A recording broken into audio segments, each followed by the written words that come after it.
So, good evening, students. Welcome back. No student in the class, so I waited for 10 minutes, but let's start now the recording without the students.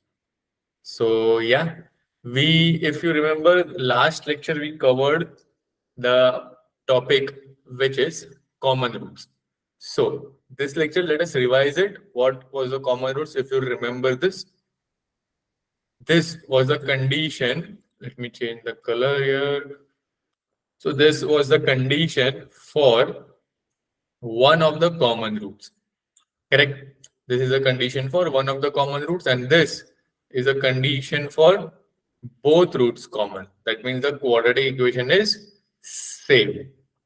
Correct? So yeah, let's see now what do we have next is graph of quadratic equation. Graph of quadratic equations. So, if you, I mean, we have already studied parabola, so we must all know that the graph of quadratic equation is a parabola, correct? So, how the parabola is? The parabola can be mouth opening upward or mouth opening downward, since it's a quadratic in terms of x, since it's a quadratic in terms of x, correct? So it can be mouth opening upward or it can be mouth opening downward, which depends on the case of A. If A is positive, then the quadratic will be of the shape U, as you can see in the graph. And if A is negative, then the quadratic equation will be of the form ulta U, you can say. That means like this, with mouth opening downwards. Correct?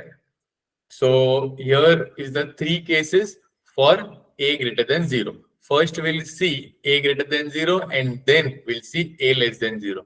So if A is greater than 0, and we know that a quadratic can have two roots, right? Or one root or no roots. So if the quadratic equation has two roots, what does that mean? The discriminant is greater than 0. The discriminant is greater than 0. So the quadratic equation will cut the x-axis at 2 points. The quadratic equation will cut the x-axis at 2 points. So here, as you can see, in each of the graph are different possibilities. Actually, it is better if we don't draw the y-axis. I have drawn the y-axis just to show you all that the quadratic equation can cut the x-axis anywhere, but it should be 2 points. As you can see here, it is 1 point and second point. Same is here and same is here. Correct. Similarly, if the quadratic equation has one root, what does that mean? The equation will cut or the graph will cut the x-axis at only single point. That means the graph will touch the x-axis, which will look like this. As you can see here, everywhere the graph cuts or touches the x-axis at only 1 point. The graph cuts or touches the x-axis at only 1 point. Correct? Now, next thing is discriminant less than 0. What does that mean? Discriminant less than 0 means the graph does not touches or cuts the x-axis. So that will be like this. The graph is above the x-axis. No touching or cutting the x-axis. I hope it is clear. After this, we have the next three cases, which is when A is less than 0. So if A is less than 0, and we have the same three cases, the curve just will change the shape, which will look like this. Ulta you can say. Correct. So let's see all the cases same. The curve will cut the x-axis at 2 points. The curve will cut the x-axis at 2 points. The curve will cut the x-axis at 2 points. Correct. Just a second, guys. I'll drink some water.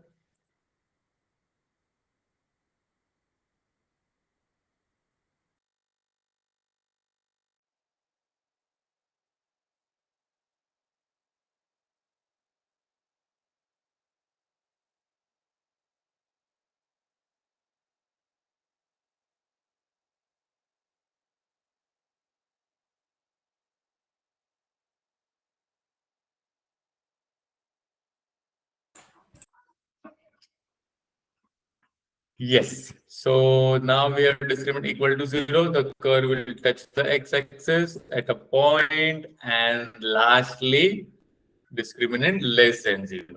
Correct? So these are the 6 possible cases of the graph of a quadratic equation depending on two things. First, the leading coefficient, which is a, is either greater than 0 or less than 0, corresponding to each of which the discriminant will be greater than 0, equal to 0, or less than 0. Correct?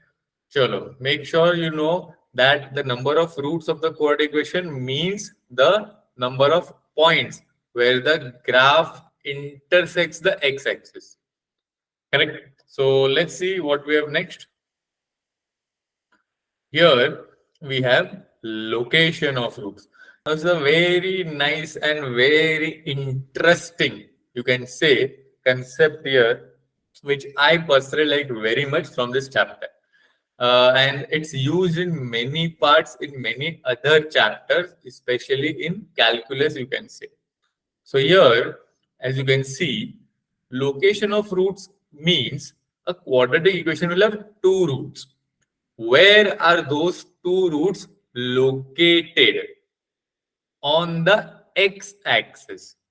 Where are those two roots located on the x-axis? Now, there are thousands, or you can say millions, or you can say billions of possibilities because the x-axis is infinite. Correct? But as per our understanding, we have divided it into some cases. We have divided it into some cases. So what are those cases, guys? So here we are presenting the cases. Now, please remember the conditions you have to remember, but I personally think you shouldn't like ratta the conditions.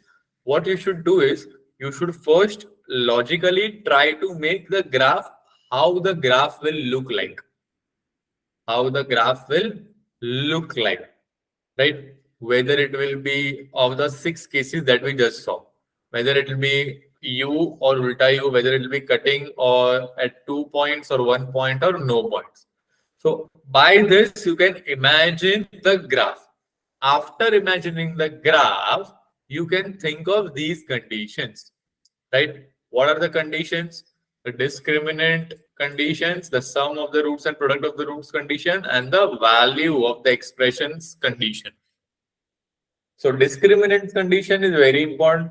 Next is sum of the roots and product of the roots condition.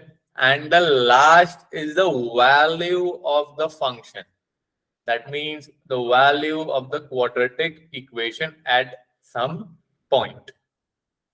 Right? So here we'll see all of the cases will only take with U. The shape U. That means we by default will assume that A is greater than 0, and no worries guys, even if A is less than 0, the conditions remain the same. I already told you, think logically. There will always be conditions on these 3 things. What are those 3 things? The discriminant, sum and product of the roots, and the functional value. Discriminant, sum product of the roots, and the functional value. So let us look at it now, how the question comes, or what are the cases we have divided it. So you have seen the first case on the screen itself. What are the cases, guys? The cases are first one, both the roots are positive. What does that mean, guys? That means both the roots are greater than 0. Both the roots are greater than 0. Both the roots are greater than 0. So that means the discriminant can be greater than 0. That means both the roots or intersects as 2 points, or the discriminant can be equal to 0 here. Let me, yeah. Here you can see the pointer now, I hope, yeah. So here the discriminant will be greater than 0, both the roots or the 2 points of intersection, or the discriminant can be equals to 0. The discriminant finally comes to greater than or equals to 0. Next, the sum of the roots. Sum of the roots is minus b by a, right? And we know that this point is minus b by 2a. This point is minus b by 2a. So this will also be greater than 0. Why? Because it is on the positive side of the x-axis. And the functional value, a into f of a into f of a should be greater than 0. What is meant by f of 0? When x is 0, so y is greater than 0, as you can see here. Correct?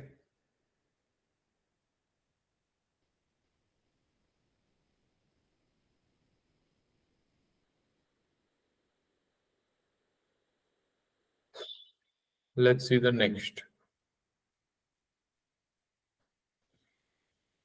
Yeah, sorry, where were we? Yes. Next is simple case, both roots are negative. Now there will be only one difference if you think it logically, guys. Why? If you think with diagram, the discriminant will remain the same. Why? Because it will either intersect at 2 points or 1 point. It will either intersect at 1 point or 2. Excuse me. The discriminant will be greater than 0. The only change will be this minus b by 2a. Minus b by 2a will now be on the negative side of the x-axis. So that means it will be less than 0. And a into f of 0 will be greater than 0. Right? What is meant by a into f of 0? I hope you know it. I didn't explain in case 1. F of 0 means we put x equals to 0. We put x equals to 0 and we see the value of y. As you can see here, if I try to extend this graph like this, it will intersect above, not like this, but there is no space super. So it will intersect above the x-axis. And if it intersects the y-axis above the x-axis, that means this point will be positive. If this point is positive, that means a into f of 0, you can say f of 0 is greater than 0 because a is already greater than 0. I hope it is clear. Right? F of 0 means we put x equals to 0.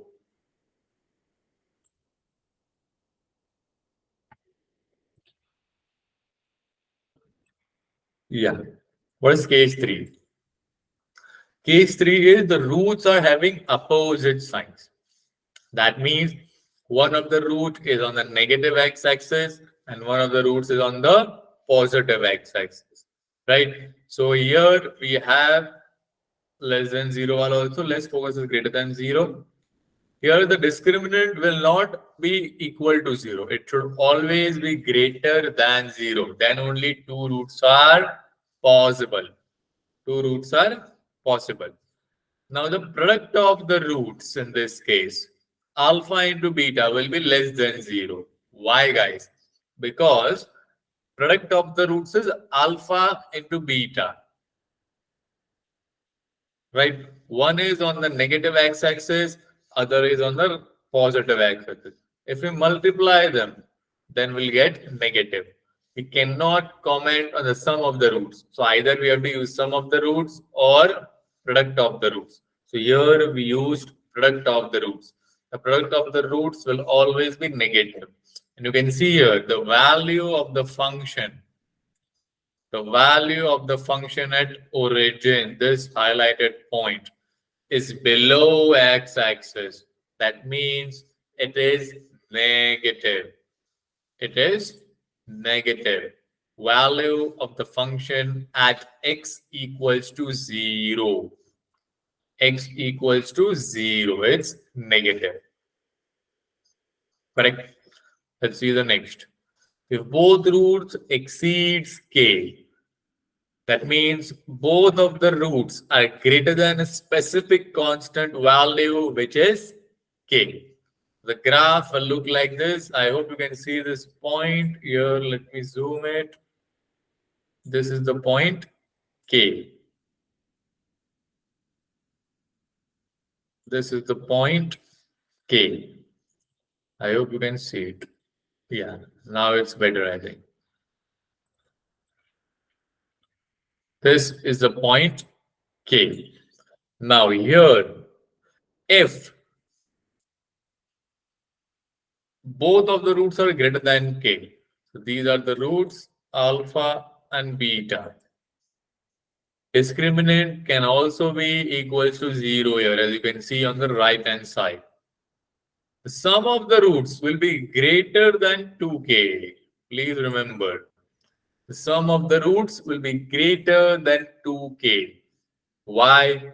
Because minus b by 2a will be greater than k. So that means minus b by a will be greater than 2k. Or you can just put a condition on minus b by a. Just put a condition on minus b by a if you don't understand the sum of the roots. And the value of the function at k, this time we took the value at point k. The value of the function at k, see here, you can see this point, is above the axis. That means it's positive. It's positive. Next, if both roots are less than k, discriminant greater than 0, only condition is this. Now this case 4 and case 5 are similar to case 1 and case 2. Just in case 1 and case 2, the point was origin. Both roots greater than origin, that means both roots positive. Both roots less than origin, that means both roots negative. So here, instead of origin, we have k. This is a more generalized value, you can say, more generalized format. So similarly, delta will remain, or you can say discriminant condition, and the third condition will remain the same. Excuse me. Only difference will be in the second condition where minus b by 2a will be less than k. So b by a will be less than 2. Let's see the next. Case 6. Important case. Mark it important. K lies between the roots. K lies between the roots. In this case, guys, we cannot ever say whether this point here, which was minus b by 2a, is less than k or greater than k. Because if k was here, then also k is between the roots, but it is on the left side of minus b by 2a. So it is not possible to get the condition number 2, which is minus v by 2a. Therefore, we omit the condition 2. We omit the condition 2. Only two conditions remain. The discriminant. If k has to lie between them, then obviously the discriminant should be greater than 0. Why? Because only then you can have two roots, and only then you can have one value of k which is between the two roots. If you have a single root, there is no between. Correct? So, and the value of k, functional value, should be less than 0. The value of k or functional value should be less than 0. Should be less than 0. Correct, guys. As you can see here, let's see the next. Exactly one root between K1 and K2. Now the condition K6 and K7 are exactly opposite. Between two roots there was K. Here between two Ks there is one root. Between two Ks there is one root. And since it is mentioned exactly one root, that means discriminant should be greater than 0. Discriminant should be greater than 0. Again, guys, we cannot say the position of minus b by 2a. As you can see here, we cannot say its position. Therefore, that condition is not valid. So we need one more, third condition. In the third condition, if one of the root is between k1 and k2, then f of k1, if is greater than 0, then f of k2 will be less than 0. You can see here. If one of the roots lie between k1 and k2, then one of k1, k2 will be greater than 0 and one of them will be less than 0. That means f of k1, sorry, functional value at suppose k1 is less than 0, then functional value at k2 will be greater than 0. That means their product will be less than 0. Their product will be less than 0. Case 8. Both of the roots lie in this interval k1 and k2. Here it was exactly one root. Here both of the roots, guys. Both of the roots means discriminant can now be equals to 0. Discriminant can now be equals to 0. Correct? The functional value in this case, both of them will be greater than 0. Because both of them, as you can see this point, as you can see this point, as you can see this point, are above the x-axis. Both of them are above the x-axis. That means both the values f of k1 and f of k2 will be greater than 0. In this case, we can and we will get condition on minus b by 2a, guys. So minus b by 2a will always and always lie between k1 and k2, as you can see in both the cases. Minus b by 2a will always lie between k1 and k2. I hope I'm making some sense.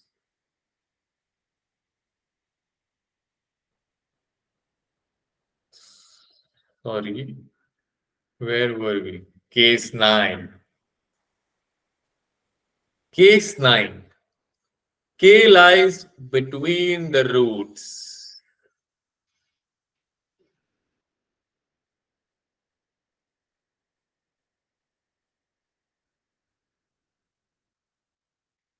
I think we have covered this case.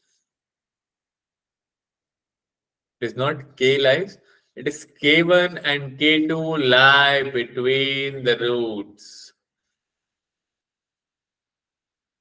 K1 and K2 lie between the roots.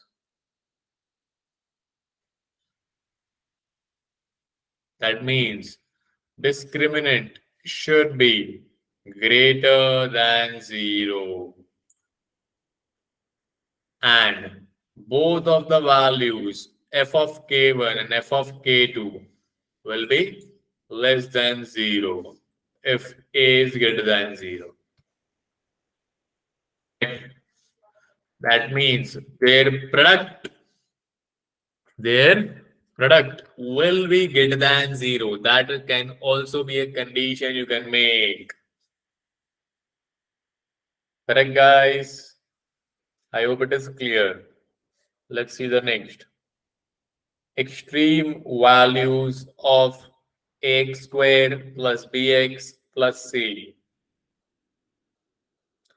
As we have all seen the extreme values, if the shape is u and if the shape is not u. Let me draw it here. It is a parabola. This is known as the vertex. This is known as the vertex. This is the point where x coordinate is minus b by 2a, as we have just saw, right? And where the value of the function is 4ac minus b square upon 4, as you can see, minus d by 4a. Minimum value occurs at the point where x is equals to minus b by 2a. And the value of the function at that point, the value of the function at that point is minus d by 4a. Minus d by 4. It doesn't matter whether a is less than 0 or a is greater than 0. They automatically adjust themselves. The formula remains the same, guys. The formula remains the same. Now let's look at some questions here. Here is the expression given. And we have to find the minimum value occurs at which point and the minimum value itself. So the minimum value occurs as at minus b by 2a. And the minimum value of the function at that point is minus d by 4a. So let's compare the quadratic. X squared plus bx plus c. So it becomes minus 4 by 2 into 2, which is minus 1. So f of minus 1 will be minus d minus of b square minus 4ac upon 4a. Minus b by 2a minus d by 4a. So minus b square minus 4a into c into 14 upon 4 into 2. 14 fours are 42. No, 56. Minus 16 is 40. 40 upon 8, which is 5. We have to find alpha comma m. Our answer is minus 1 comma 5 is my final answer. I hope it is clear. Let's look at the next. This is a very interesting question, guys. Let's see how you crack it.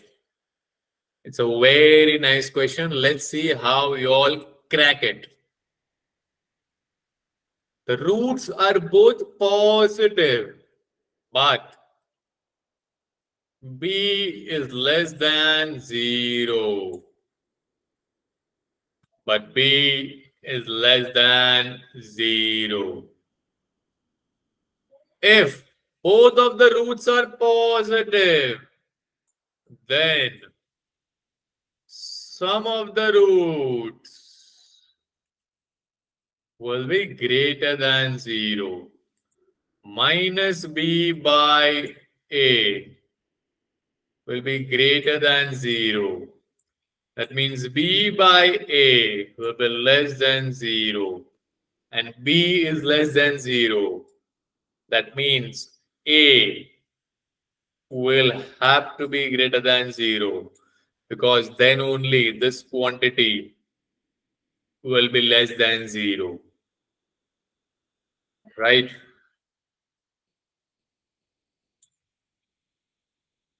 So a is greater than 0, and product of the roots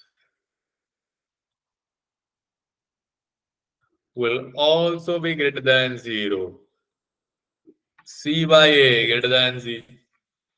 A is greater than 0. So C has to be greater than 0. So A and C both have to be greater than 0. So that matches our option number 4.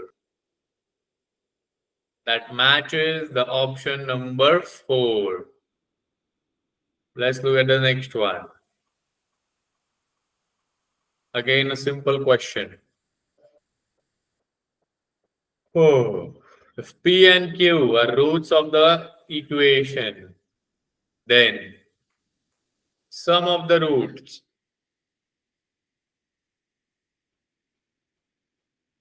P plus Q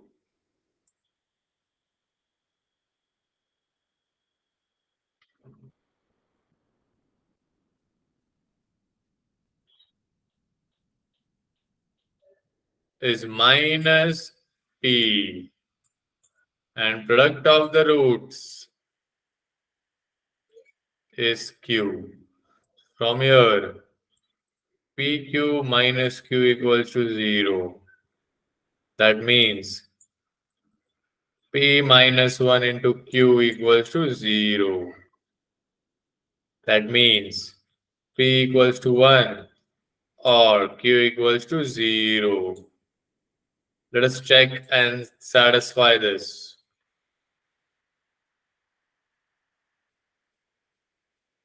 If P equals to 1,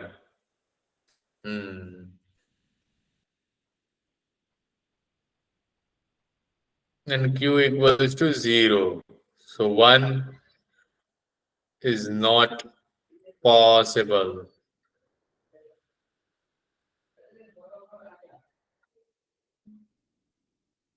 And if Q equals to 0,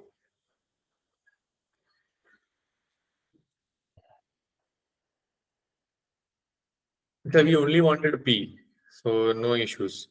We got P. So P is equals to 1 is option number 1. Got it? We didn't wanted Q. All right.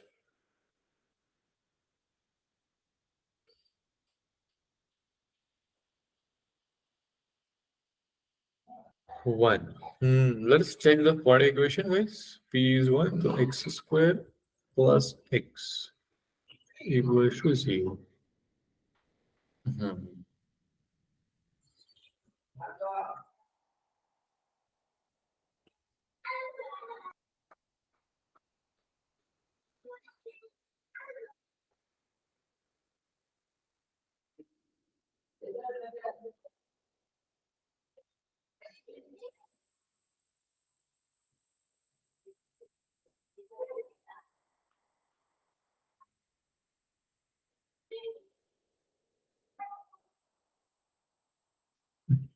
Let's see the next. I think there is some issue in the question. I think they have not given the options properly, or there is some issue. Let's see. Check next one. Here is an interesting question. If alpha and beta are roots of the equation, then the value of, I hope you remember it. We did this in the last lecture. Right, guys? So, alpha and beta are the values, so we know that sum of the roots is 3 by 8. Product of the roots is 27 by 8. So we have to get this by using identities, algebraic identities. So if we take LCM, so we'll get alpha cube plus beta cube, alpha cube plus alpha cube raised to the power 1 by. So we'll get alpha plus beta upon alpha beta raised to the power 1 by 3. We know both of these values. Substitute it here, guys. So it is 3 by 8 upon 27 by 8 raised to the power 1 by 3. 3 by 8 upon 3 by 2. This will get cancelled. 2 ones are, 2 fours are. So we got 1 by 4 as I answer. So simple, guys. Right? So, yeah. That's all for today, guys. We almost have completed the quadratic equation. I think revision of our quadratic equation is completed. In the next class, I think we'll be doing a new we'll be doing questions of past year JEE mains. Let's look at the 2023 only. Okay. So till then, bye bye, guys, everyone. Take care. Thank you all. Tara.